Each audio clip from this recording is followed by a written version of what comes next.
Now, Donald Trump is furious. The president-elect has voiced his anger over the American decision to allow Ukraine fire the American-supplied missiles deep into Russia. This comes a day after Russia has vowed to punish Ukraine for firing American ATACMS missiles. Now, Ukraine had struck a military airfield on the Azov Sea with 6 American-made ATACMS ballistic missiles. Now, the American officials feel that this move could in fact prompt Moscow to launch another experimental intermediate-range hypersonic missile at Ukraine. And Russia's defense ministry said that the attack by the Western long-range weapons will not go unanswered, and appropriate measures will of course be taken. It is unclear at this moment as to how Russia will respond. Russia fired a new intermediate-range hypersonic ballistic missile called the Oreshnik, which means hazel tree in Russian, at Ukraine on the 21st of November. The President Vladimir Putin said that the strike in Dnipro was a direct response to the strikes on Russia by the Ukrainian forces with the American and British long-range missiles.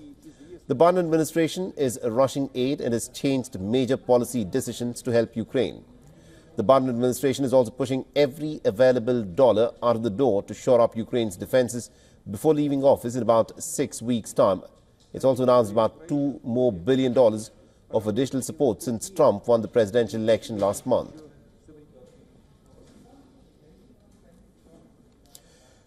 Now, to give us more details in terms of what the American strategy at this moment appears to be, we are joined by our correspondent Susan Tehrani, who is joining us live from New York.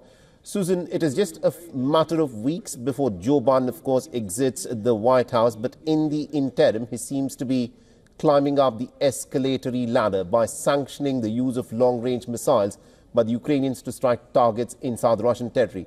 What is the strategy that Joe Biden seems to be employing here?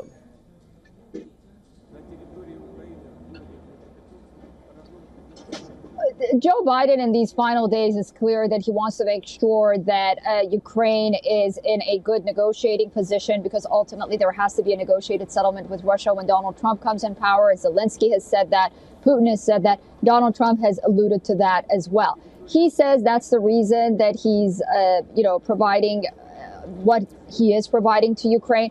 But I think it was very important to hear about Donald Trump's interview with Time magazine. Mind you, this was an interview that he made before Thanksgiving, before he met with Vladimir Zelensky just about a week ago, a few days ago.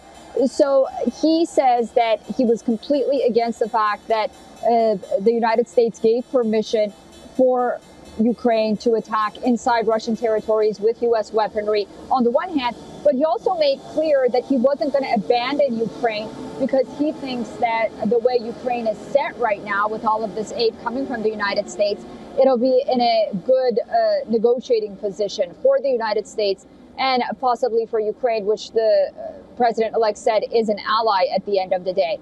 What's concerning right now is that on the one hand, as you mentioned, Russia might be using those lethal weapons. That's recent news that we're hearing.